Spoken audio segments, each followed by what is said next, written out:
San Antonio Water System Standard Specifications for Construction. Item No.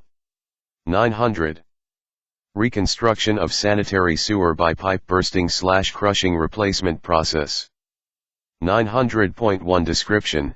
This specification includes requirements to rehabilitate existing sanitary sewer mains by pipe bursting/crushing method.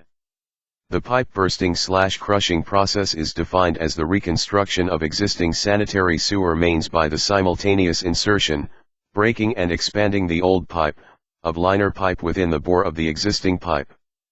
Also covered in this specification is pipe joining, manhole connections, connection of service laterals and stubs, point repairs, obstruction removals, television requirements, testing requirements, bypass pumping criteria, site restoration, erosion control requirements, and warranty requirements.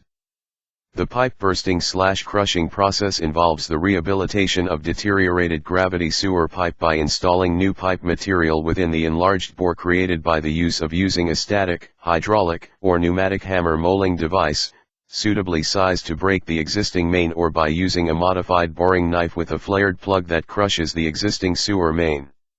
Forward progress of the mole or the knife may be aided by hydraulic equipment or other apparatus. Replacement pipe is either pulled or pushed into the bore.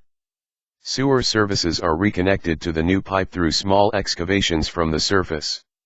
Sewage flows from the upstream line and from the services are pumped as required to prevent overflows and provide continual service. All excavations required for reconnecting and pumping service flows, entry pits, exit pits, obstruction removal, point repairs, among others, are to be kept to a minimum, and all damage to surface and underground features, facilities, utilities, and improvements are to be repaired. 900.2 Materials. 1. High-density polyethylene pipe, HDPE, related to pipe bursting or pipe crushing for a sanitary sewer main or related pipeline rehabilitation. A solid wall HDPE pipe in conformance with ASTM F714 and ASTM requirements stated herein are considered approved for this project. B. HDPE pipe on this project will further be required to have a minimum pipe stiffness of 46 psi for 12-inch to 48-inch diameter pipe and 115 psi for 8-inch to 10-inch diameters as required by SAWS and TCEQ. 2. Pipe manufacturer. All pipe and fittings will be high-density polyethylene pipe and made of virgin material. 3. No rework except that obtained from the manufacturer's own production of the same formulation will be used. 4. The liner material will be manufactured from a high-density high molecular weight polyethylene compound which conforms to ASTM D1248 and meets the requirements for Type 3, Class C, Grade P34, Category 5, and has a PPI rating of PE 3408. 5. The pipe produced from this resin will have a minimum cell classification of 345434C, inner wall will be light in color, under ASTM D3350. 6. A higher number cell classification limit which gives a desirable higher primary property, per ASTM D3350 may also be accepted by the engineer at no extra cost to SAWS. The value for the hydrostatic design basis will not be less than 1600 psi, 11.03 MPa, per ASTM D2837. Pipe will have ultraviolet protection. 7. Pipe color and quality. For television inspection purposes, the polyethylene pipe will have light-colored interior, achieved with a homogeneous, light-colored material throughout or with a fully bonded light-colored interior liner meeting specifications above indicated. 8. All pipes shall be free of visible cracks, holes, foreign material, foreign inclusions, blisters, or other deleterious or injurious faults or defects. 9. Pipe and fittings shall be as uniform as commercially practical in color, opacity, density, and other physical properties. 10. For interior lined pipe, the liner will be a minimum of 10 mils thick and co-extruded. 11. The bond between the layers will be strong and uniform. It will not be possible to separate the two layers with a probe or point of a knife blade so that the layers separate cleanly at any point, nor will separation of the bond occur, between layers, during testing performed under the requirements of this specification. 12 pipe diameter, polyethylene plastic pipe will meet the applicable requirements of ASTM F714 polyethylene, PE, plastic pipe, SDRPR, based on outside diameter, ASTM D1248, and ASTM D3550. 13 internal diameter of the pipe indicated on the plans will be the minimum allowable pipe size. 14 pipe dimension ratios, the minimum wall thickness of the polyethylene pipe will meet the following, as based on the deepest portion of a particular pipe pull, typically between manholes. Depth of cover, feet, minimum SDR of pipe. 0 to 16.0. Greater than 16.1. 15 wall thickness shall be as indicated on the plans or shall be in accordance with manufacturer's recommendations. 16 pipe joining, solid wall pipe shall be produced with plain end construction for heat joining, butt fusion, conforming to ASTM D2657. 17 The polyethylene pipe will be assembled and joined at the site using the thermal butt fusion method to provide a leak-proof and structurally sound joint. 18 Threaded or solvent cement joints and connections are not permitted. 19 All equipment and procedures will be used in strict compliance with the manufacturer's recommendations. Fusing will be accomplished by personnel certified as fusion technicians by a manufacturer of polyethylene pipe and/or fusing equipment. 20 The butt fused joint will be true alignment and will have uniform rollback beads resulting from the use of proper temperature and pressure. 21 The joint surfaces will be smooth.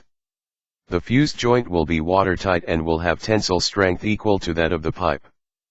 22 All joints will be subject to acceptance by the inspector prior to insertion.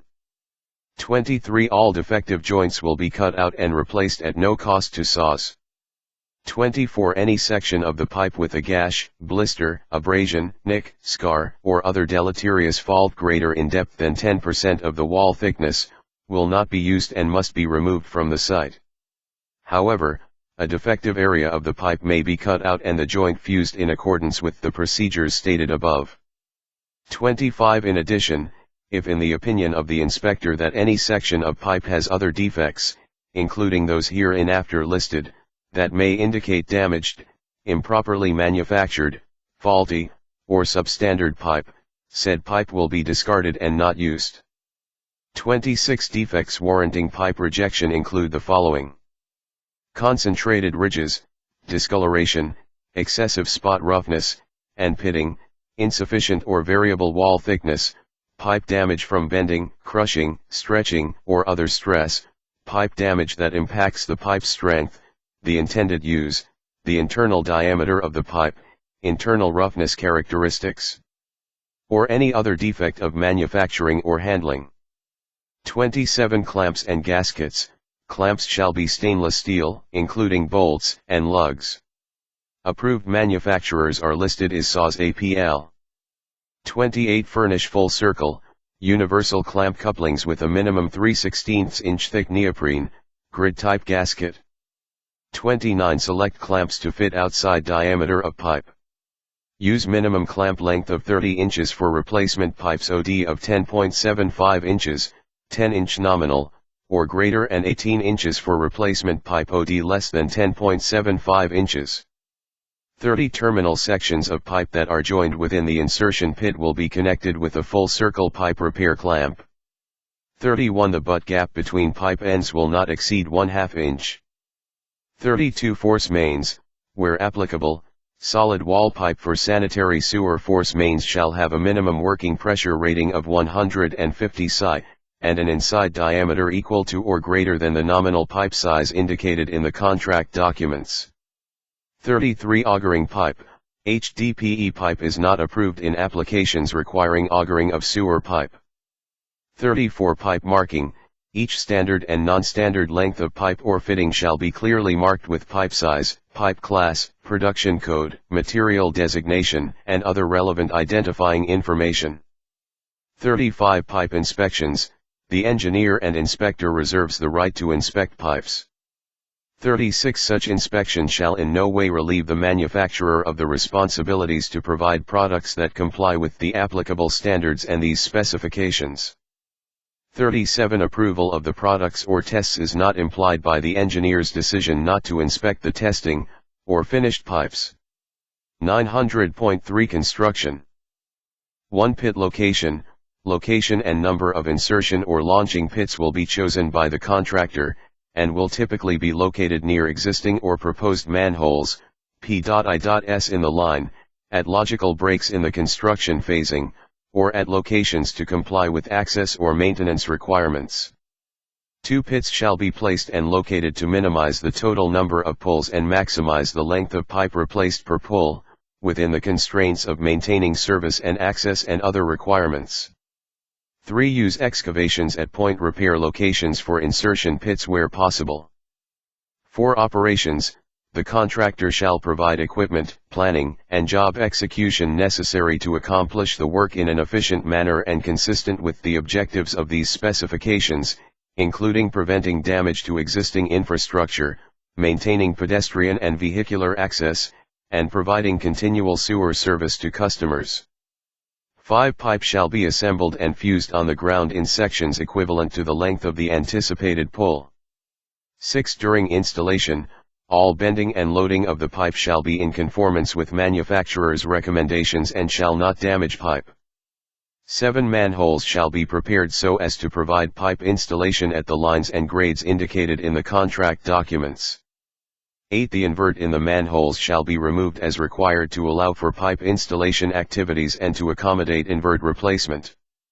9 Manhole inverts shall be restored upon completion with 3000 SI grout so as to establish a minimum 4-inch thick bottom on the manhole after shaping per the contract documents.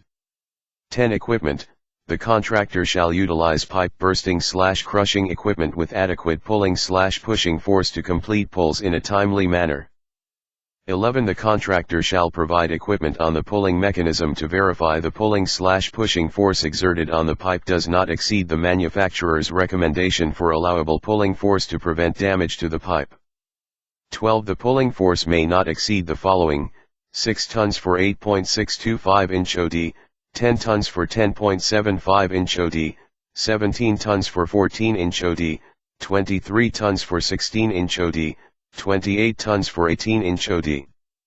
13 Allowable pulling force for all diameters shall be determined by the contractor depending on the pipe size, wall thickness, manufacturer, field conditions, pull distance, manhole integrity, bearing capacity of soils, adjacent infrastructure, related equipment, and cable strength, and related considerations.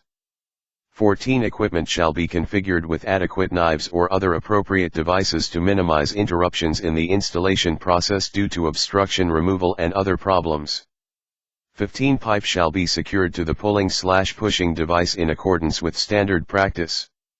16 The diameter of the pulling/pushing head shall be equal or slightly greater than the pipe OD. 17 Minimize noise impact. Equipment used to perform the work will be located away from businesses or residents so as not to create a noise impact. 18 Provide silencers or other approved devices to reduce machine noise, when it exceeds regulated limits. 19 Protection. The contractor shall provide for the general safety of workers, pedestrians, and traveling public throughout this project. 20 Existing surface improvements and underground facilities and utilities shall also be protected. 21 Damage caused by the contractor shall be repaired at his own expense. Protection to be provided includes: 22 Provide barricades, warning lights and signs for excavations created by point repairs. Conform to requirements of TXDOT, City of San Antonio, and other entities specified in the contract documents. 23 Protection of manholes. The contractor will install all pulleys, rollers, bumpers, alignment control devices and other equipment required to protect existing manholes, and to protect the pipe from damage during installation. Lubrication may be used as recommended by the manufacturer. 24 Under no circumstances will the pipes be stressed beyond their elastic limit. 25 Do not allow sand, debris, or runoff to enter sewer system. 26. Verify location of all underground utilities and facilities potentially impacted by rehabilitation or other project activities, and take necessary precautions to provide protection from damage. 27. Damage caused by the contractor shall be at his own cost and responsibility. 28. Protect the new pipe and components during all phases of work, including hauling, installation, entry into the launching pit, and prevention of scarring or gouging of the pipe or components. 29. Sealing liner in manhole. A. Allow liner pipe to normalize to ambient temperatures as well as recover from imposed stretch before cutting to fit between manholes, sealing at manholes, and manhole invert shaping. Normalization usually takes at least 12 hours for polyethylene. B. Cut liner so that it extends 4 inches into manhole. Make a smooth, vertical cut and slope area over top of exposed liner using non-shrink grout. C. Seal the annular space between liner and sanitary sewer main at each manhole with a chemical seal and non-shrink grout. Place strips of oakum soaked in sealer in a band to form an effective watertight gasket in the annular space between liner and existing opening in manhole. Make width of the sealing band a minimum of 8 inches or the thickness of the manhole wall, whichever is greater. D. Finish seal with a non-shrink grout placed around annular space from inside manhole. Apply grout in a band not less than 6 inches wide. E. Reshape and smooth the manhole invert.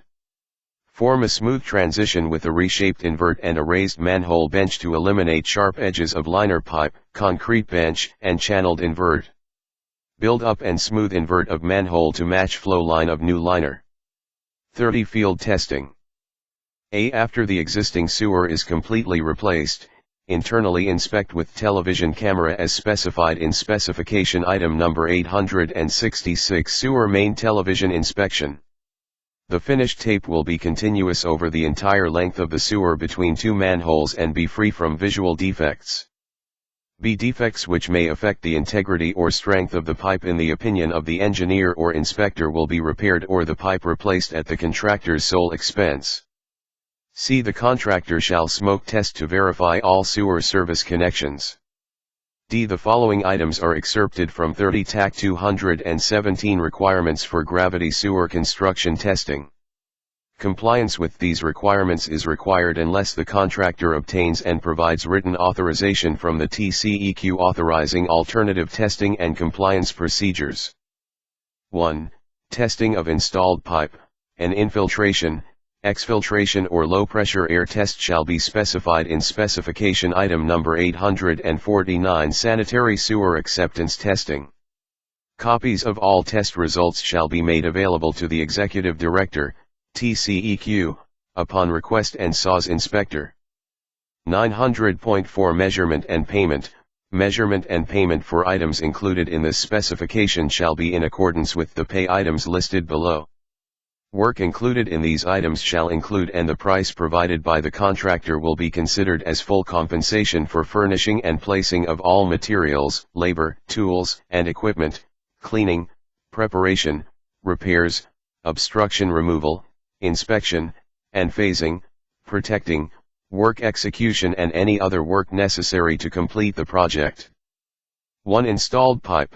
The inserted pipe will be paid for per linear foot of pipe installed using pipe bursting/pipe crushing method for the pipe diameter, type, quantity, and depth specified and will include all pipe installation materials, all submit towels, sealing materials at manholes and annulus, if required, launching pits, receiving pits, post-testing, shoring, bedding, backfill, and all necessary, corresponding, and related work specified herein.